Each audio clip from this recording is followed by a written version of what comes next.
This video is brought to you by Avatar: The Last Airbender's shitty dialogue. Yeah, it was pretty bad. It wasn't. I'll tell you this: it wasn't that bad at points. However, it really did get kind of cringe, especially with Sokka. Sokka's care. I don't know if it was the actor, if it was just the dialogue that made it cringe. It was probably a mixture of both. But overall, okay. Overall, it's a solid show. I think everyone was expecting it to come out and it just be the biggest stinker we've seen in 2023 and 2024. I'm talking unwatchable. I'm talking you would have to be strapped in a chair with your eyes forcibly kept open to watch this show. But that's not really what we got. We actually got a pretty good show that I think 90% of people will enjoy. However, you do have to get past the parts that are kind of just like cringe, just kind of like like I said, 90% of the cringe, or, most of the cringe in the show, is just dialogue. I think the characters actually did a pretty good job. I think that the characters look a lot like what the animated characters did. I think Aang, the protagonist, did a great job. He was amazing. I have pretty much no gripes or anything on that front.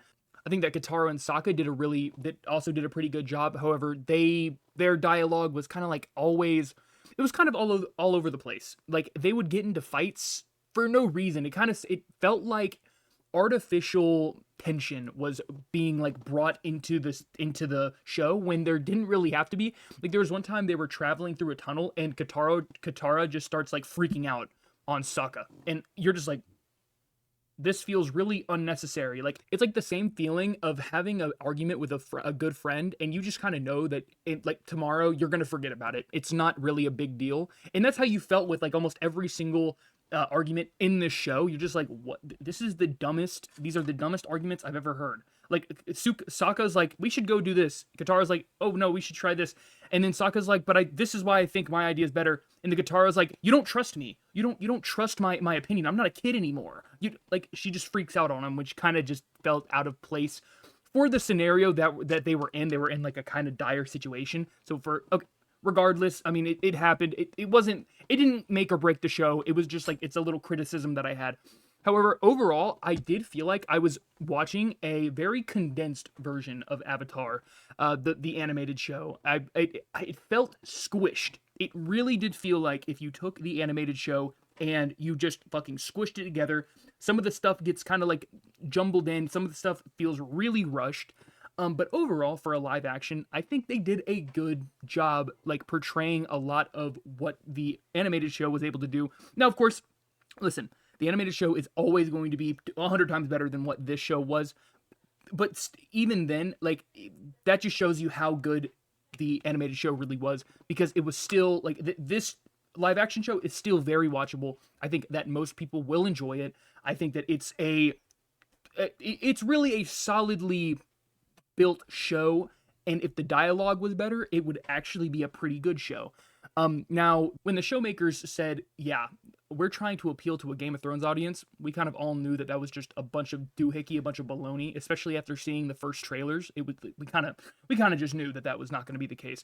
And I can comfortably say that this show's not going to be, it's not going to be appealing to people who like really liked Game of Thrones, or somebody who wants that like really realistic feel in a show. Now, I've been hearing some sweet nothings in my ear from this show called Shogun, and of course, I heard about it from Charlie. He made a whole video on it saying how good this show was, and I believe him. Normally, when Charlie says that something is a good show, it turns out to be a good show. Now, of course, you're all gonna have differing opinions, but this show, Shogun, looks really good in terms of like Game of Thrones. People, if you like Game of Thrones, you're probably gonna like Shogun. I have not watched any episodes of Shogun. However, just watching the trailer, you can kind of tell it looks like it's gonna be a banger. So I'm gonna watch that. I'm definitely gonna be doing a Grilla Gauge on that show. So stay tuned for that. But anyways, sorry, I went off on a little bit of a tangent. Like I said, Avatar: The Last Airbender, it's a good show, very watchable. But okay, if you're a child, if you are like 10 to 12, you will love this show. You will be hooked. It really does feel like it's aimed toward a slightly younger audience, maybe 10 to 16 or so. I think if you're in the older audience, you're going to really be able to pick up on the dialogue mishaps. Now, is it unwatchable? No, not at all. I actually did enjoy it. I thought it was okay. Like, it wasn't amazing. They probably could have done a better job, but like I said, Aang did a good job. And I feel like Zuko and Iroh were actually really good. Like that's just my opinion. Like I know a lot of people have a differing opinion on that, but Iroh, I thought was amazing. I thought that his depiction of that character was literally spot on. He looked just like them. He sounded just like him. It was perfect. Zuko was also good, but not as good as Iroh. But I do feel like their chemistry was amazing on screen. I really feel like the weaker end of this show comes from Sokka and Katara. Not that I think that they made the show worse by any means, but if you were going to critique things in the show, most of it would be them. Like most like weird interactions and stuff happened with them. Overall though, if you haven't watched it, I definitely give it like I do recommend you go watch it. On the Grilla Gauge, I would probably give it around like I would give it like a 75 to an 80%. Probably more leaning to the 80% because like I said, it's a very watchable show. But that extra 20% is just like cut the weird dialogue, get some new people to write some better dialogue because it's just not hitting the mark at the moment. It's just sometimes it hits and sometimes it's just the most awkward thing you've ever heard in your entire life. So, it's kind of all up there. But yeah, I mean, it's a good show. Like I said, if you haven't watched it, definitely give it a shot. It might be you might love it. It might be your favorite show of the last 2 years, But anyways, guys, yeah, that's all I got. See ya. Get pranked, you little dork, you little loser. I'm just kidding. Anyways, one question I'm sure you guys will be wondering about is, well, what about the Avatar state? You didn't talk about that yet. Well, that's because I'm saving the best for last. I really do feel like one of the best aspects of this show is how they depicted the Avatar state.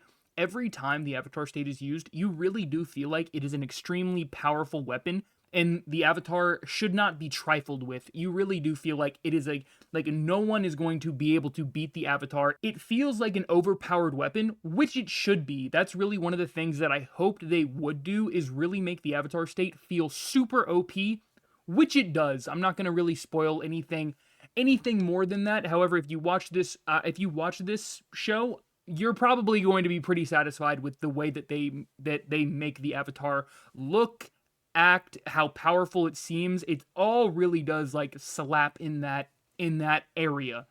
So yeah, this is actually the end of the video. That's basically about it. See ya.